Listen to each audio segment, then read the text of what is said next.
The scorching Florida sun beat down mercilessly on the wildlife park, a sprawling expanse of land advertised as an animal sanctuary dedicated to conservation and rehabilitation. Yet, beneath the veneer of lush greenery and curated exhibits, Sarah, a seasoned marine biologist on a much-needed vacation, sensed an underlying current of neglect. She'd traveled from the cooler climes of the Pacific Northwest, hoping for a restorative escape, but the subtle signs of animal distress were immediately apparent to her trained eye. Armed with her professional-grade camera, she navigated the winding trails, capturing snapshots of both the vibrant flora and increasingly the subdued fauna. Her attention was irrevocably drawn to the chimpanzee enclosure, a large, ostensibly natural habitat designed to mimic their wild environment. But instead of the lively social interactions she expected, Sarah's gaze locked onto a small, heartbreaking figure. Bono, a young chimpanzee cub, huddled miserably in a secluded corner. His tiny body trembled almost imperceptibly, his fur matted and dull, a stark contrast to the healthy sheen of his mother. His breathing was shallow, punctuated by soft, almost inaudible wheezes, and his eyes, when they occasionally flickered open, held a profound weariness. His mother, a powerful female, paced frantically along the perimeter of the enclosure, her knuckles white as she gripped the chain-link fence, emitting low, guttural grunts, a desperate, wordless plea for intervention. Sarah felt an immediate, visceral pang of empathy. Years of observing and understanding animal behavior had taught her to recognize acute suffering, and Bono was undeniably in distress. Driven by an instinctive need to act, Sarah approached the nearest park keeper, a man in his late 50s with a name tag that read, Frank. She presented her findings calmly but firmly, her voice laced with an urgent concern, even showing him the unsettling close-up photos of Bono. "Excuse me, sir," she began. "I'm concerned about the young chimpanzee in that enclosure. He appears to be very ill. His breathing is labored, and he's barely moving." Frank, however, seemed unfazed. He offered a dismissive half-smile, a gesture that immediately raised Sarah's hackles. "Ah, little Bono, he's just a bit under the weather. Happens sometimes. We're keeping an eye on him, don't you worry," he rattled off, his tone flat and unconvincing. Sarah pressed on, explaining that the cub's condition seemed beyond a mere bit under the weather, bordering on critical. Frank's polite facade dissolved, replaced by a weary impatience. "Look, ma'am," he sighed, gesturing vaguely around the vast park. "We have hundreds of animals here. We can't pamper every single one. He'll bounce back. They usually do." The curator's cold apathy, coupled with his blatant lack of urgency, ignited a fierce resolve within Sarah. She tried speaking to other staff members she encountered, from gift shop attendants to other distant keepers, but the response was consistently the same, either hurried dismissals or vague assurances that did little to ease her growing anxiety. The image of Bono, small and helpless, fading away while surrounded by supposed protectors, was simply unbearable. Sarah, a woman who had dedicated her life to the welfare of living creatures, knew with absolute certainty that she could not, would not, simply walk away. The park's unforgivable inaction fueled a quiet, burning determination within her. As the afternoon waned and the sun began its slow descent, casting long, distorted shadows across the park, Sarah remained. She observed the staff routines, the sparse security, the park's layout. Her mind, usually focused on marine ecosystems, was now entirely consumed with a single audacious thought. She would formulate a plan to help this tiny, forgotten primate, even if it meant challenging the very institution that claimed to protect him. Darkness enveloped the park, but in Sarah's mind a flicker of hope, born of defiance, began to glow. If you're deeply invested in Bono's fate, you won't want to miss the extraordinary measures Sarah takes next. Subscribe to our channel right now to witness the unfolding drama and powerful stories of courage and compassion.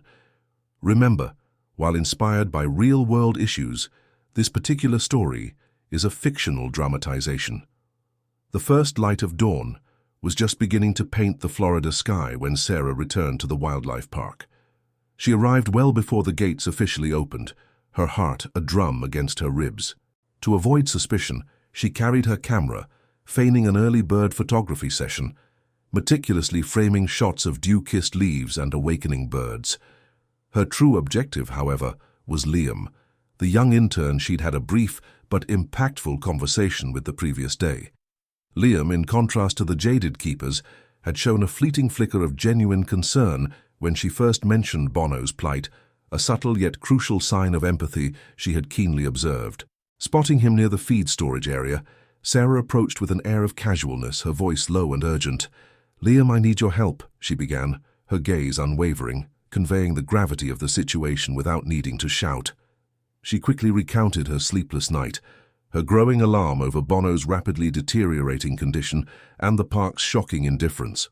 Liam listened intently, his youthful face initially etched with skepticism, a defensive posture cultivated from months of working within the park's bureaucracy.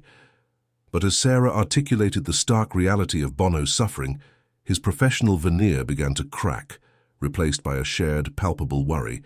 He admitted in hushed tones what Sarah had suspected. Many of the park's younger, more idealistic staff members felt increasingly disillusioned. They were overworked, underpaid, and constantly battling a management that seemingly prioritized budget cuts over comprehensive animal welfare.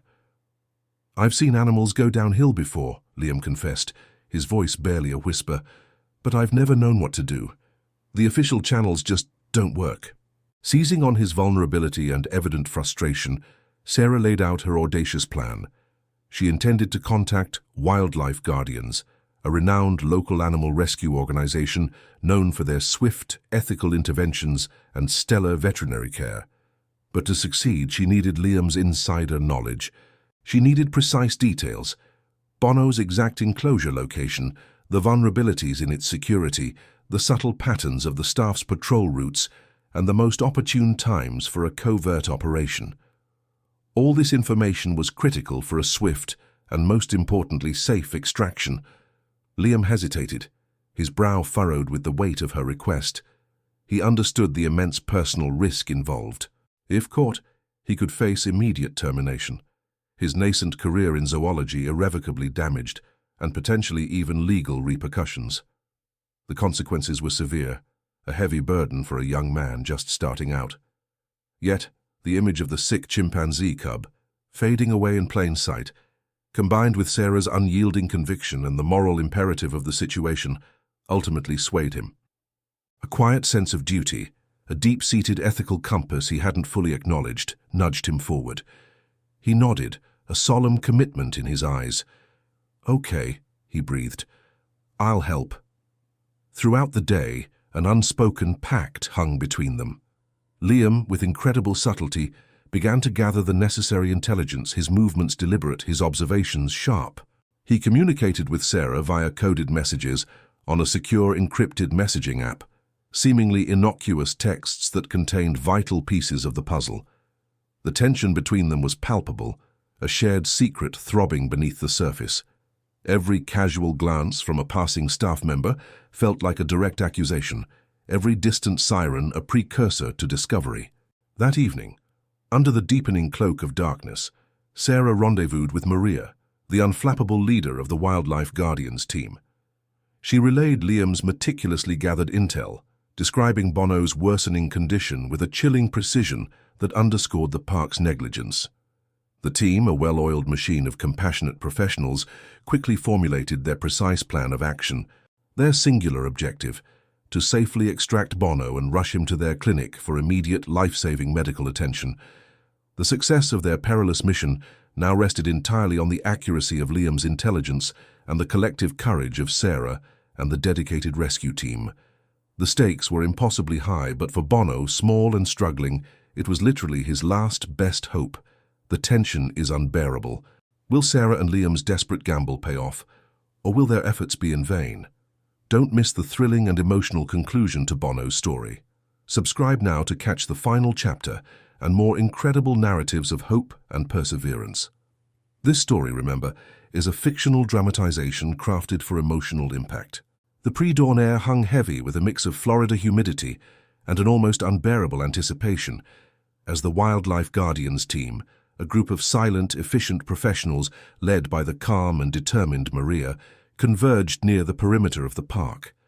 Sarah, Her heart a frantic drum against her ribs guided them, her flashlight beam cutting through the gloom, relying on the precise details Liam had provided. The moon, a sliver in the dark sky, cast long distorted shadows that made the familiar pathways eerily unfamiliar, enhancing the covert nature of their operation. Inside the park, Liam, his own heart hammering, had just executed his part of the plan. He'd accidentally triggered a minor, easily fixable alarm in a maintenance shed located on the far side of the sprawling grounds. The diversion worked flawlessly, as a few sleepy, grumbling security guards slowly mobilized to investigate the false alarm. Maria's team, moving with the precision of seasoned shadows, swiftly and silently breached the slightly ajar service gate that Liam had deliberately left unlatched. They navigated the darkened pathways with practiced ease, their footsteps barely disturbing the dewy grass. Sarah was the first to reach Bono's enclosure, her breath catching in her throat at the sight of him. He was even weaker than before, a tiny bundle of misery, his breathing barely perceptible. Gently, Maria, her movements fluid and reassuring, administered a mild sedative to the little chimp, carefully calculated to calm him without causing further distress. Then, with practiced tenderness, she carefully wrapped his fragile body in a warm, soft blanket. The entire team worked with an almost synchronized efficiency, their movements precise, their communication through hushed whispers and hand signals. Within what felt like mere seconds, Bono was carefully secured within a specialized transport crate, then loaded into the waiting, climate-controlled rescue vehicle. The engine purred to life and they were gone, speeding away towards the Wildlife Guardian's state-of-the-art veterinary clinic, leaving behind only the lingering scent of damp earth and the faint echoes of their rapid departure. Hours later, as the vibrant Florida sun climbed higher, casting its golden rays over the waking world, Sarah received the call from Maria. Bono was stable. He had a severe respiratory infection, likely exacerbated by prolonged stress, poor nutrition, and inadequate living conditions at the park.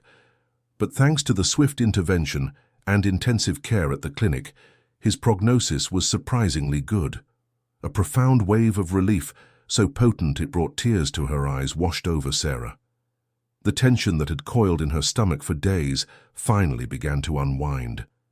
In the ensuing weeks, Bono made a truly remarkable recovery. Sarah visited him frequently, observing his incredible transformation from a frail, terrified infant into a playful, curious, and increasingly robust young chimpanzee. The veterinary staff, touched by his story, provided him with round-the-clock care, rehabilitation, and gentle socialization. Eventually, Bono would be transferred to a larger, more ethical sanctuary in a neighboring state, a place where he could live a full, enriching life amongst other chimpanzees, free from neglect and the confines of a profit-driven park. Liam, though his heroic actions remained officially unrecognized by the park administration, a necessary sacrifice to avoid suspicion, continued his internship with a renewed sense of purpose, quietly becoming an internal advocate for improved animal welfare, working to change the system from within. Sarah, forever changed by the harrowing yet ultimately triumphant experience, became an even more vocal and passionate advocate for animal rights. She leveraged her platform as a respected biologist to shed light on similar cases of neglect and exploitation in other facilities.